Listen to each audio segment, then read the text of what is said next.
Alright, so what's happening today is I talked to a few of my people and we decided to start a podcast.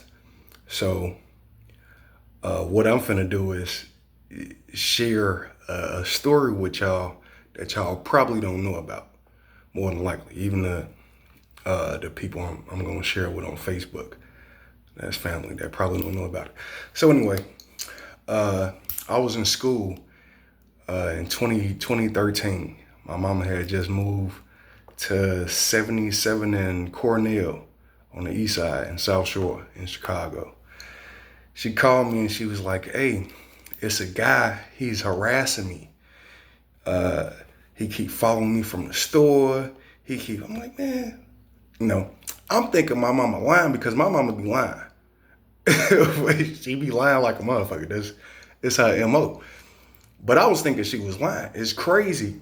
I come back for a break a couple weeks later, and I take her and her dude she had at the time, like to High Park. I think I took them like Giordano's, and then dropped them off at his mama house because he's still staying with his mama. I don't know.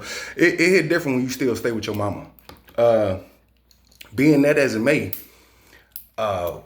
I was with I had picked up a chick I used to fuck with. So we ended up going back to the crib over there on what the fuck is that crib at on Cornell? Yeah, we went back to the crib on Cornell, and then when I got to the crib, it's crazy. I seen a nigga in the hallway. Like, what you doing in the hallway? You feel me? So we stay in a 3-story apartment building, right? So of course, there's other people that live in the building, and it could potentially be somebody in the hallway. So I asked the dude why he was in the hallway. Incidentally, he looked like the guy my mama just described that was following her weeks earlier. So we fucking I take her in the crib. I go sit her in the crib and shit and tell her to just stay in the crib and shit, lock the doors, whatever, blah blah blah. Cause I know how this shit finna go. I know how I know how I think it's finna go because you did something to my mama, so I'm finna be on your ass, right?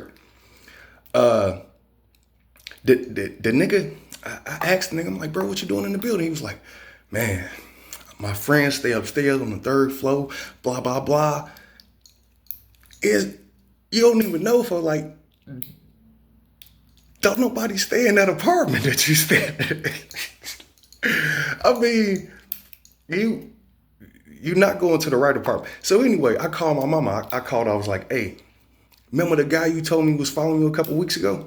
What, like, how he look? Like, what he have on? I'm thinking he still might have on the same shit."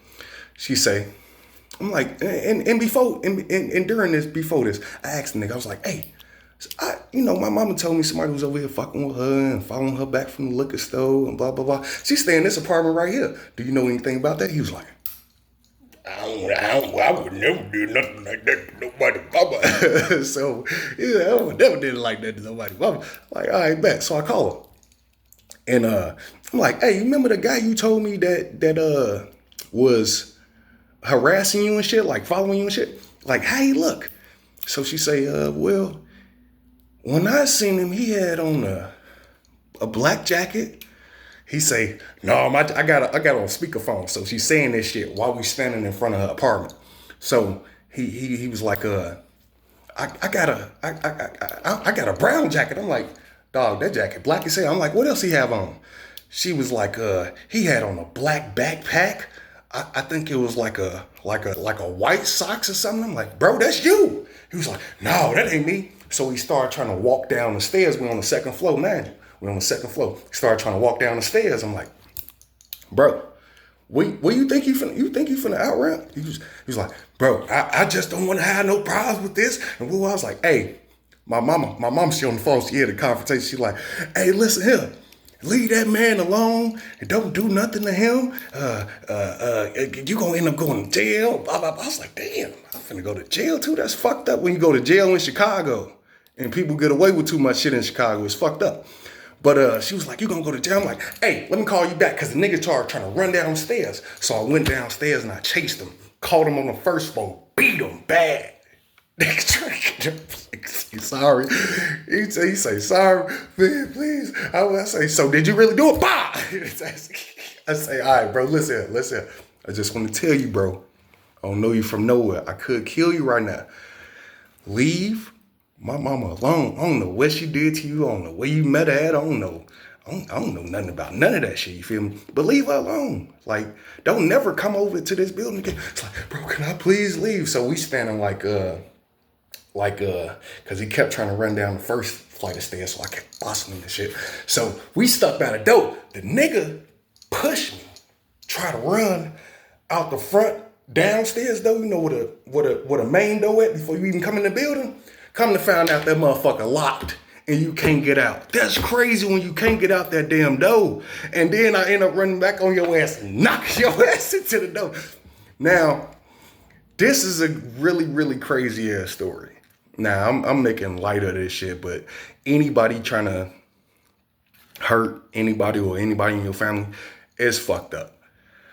I probably didn't go about it the right way. I'm only 20 years old, you feel me? I could have went about it a different way, but I didn't. So what happened was, I actually eventually let the dude get off the floor and let him walk out the door. In the midst of the time that he was trying to run, he dropped his backpack. So when I went back, finna go back in the crib and check on, see if the nigga trying to run around the back or something.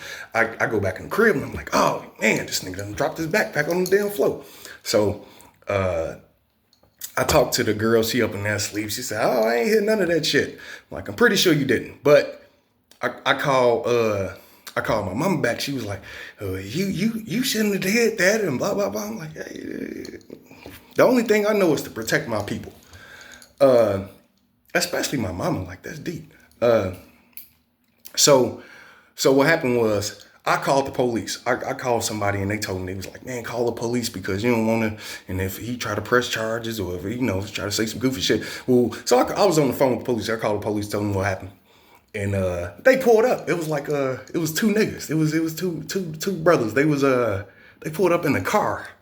They pulled up in the car. Didn't even get out the car. I met them outside cause I seen them finna pull up. I was like, man, this dude just tried to rape my mama. Man, y'all need to find him. Woo woo. And he was like, man, what he had on and blah blah blah. I was like, man, he had on black. He had on black this. He was black. And matter of fact, I got his book bag. So. This is the information y'all need to catch this nigga. I mean, cause he left what was in the book bag? It was like a mini rape kit. It was it was some gloves. It was like a ski mask. It was some condoms. He had a little bitty ass rope up in there. I mean, I don't know what you could have tied up with that. But most of the shit that was up in there was basically all his information. So it was like a medical card, social security card, IDs, all kind of goof ass shit. So yeah, I was finna give it to the police. I'm like, man, y'all can go find this dude. Like, man, we ain't really finna worry about that shit. I'm like, what you mean? You ain't finna worry about my mama getting raped? He was like, no, I just don't think we're gonna be able to find the dude. I told him, spin the block. That nigga walked that way, spin the block. If you can't find him, shit, come back, see what happened. So they probably came back like 5 minutes later. I was still standing outside. I'm like, shit, y'all want this bag and shit? They're like, no, man, we don't want this bag, nothing. But, you not in trouble at all because you did the right thing. If that was my mama, I would have did the same shit. And, you lucky you ain't, woo. I was like, oh, yeah. But no, I'm in school. I'm a school kid. I would never commit violence against people. That's crazy when you in school and people think you will commit violence against somebody. Being that as it may, that's the story. What happened was, after that, the police left, and they was like, man, if you catch that nigga, you do anything to him, we go, well, I was like, I bet. So I sat outside because I thought he was going to try to come back for his bag. If that's the only bag you got, you probably going to try to come back for your bag, right? This nigga came back for his bag. I couldn't believe that nigga came back for his bag. After the police left, I think he was hiding in the alley. You feel me? But he did come back over there. He was like, hey, man, I'm sorry, man. Could I just please get my stuff? Could I please? I say, look, bro, I'm going to tell you one thing, two things for certain. If you don't leave from over here and stay away from over here, your ass is going to die. So we left. I didn't give him his bag. He left. I don't know what the fuck happened to that bag. It's 2013, but yeah. It's crazy. Now, my mama will tell you, I told him not to do that. And said, well, you shouldn't tell me about nothing in the first place if you don't want nothing to happen about the shit. Like, I mean, you know, like, it's certain shit that I can let go and there's certain shit I won't be able to ignore when it comes to certain people. And, you know, it's facts. Being that as it may, we're trying to start this podcast. I'm finna get some sponsors, hopefully. I've been looking into some sponsorships and some different marketing things. So I do hope y'all watch this and like this, because this is actually an untold story and it's a good story and it's the truth. For now.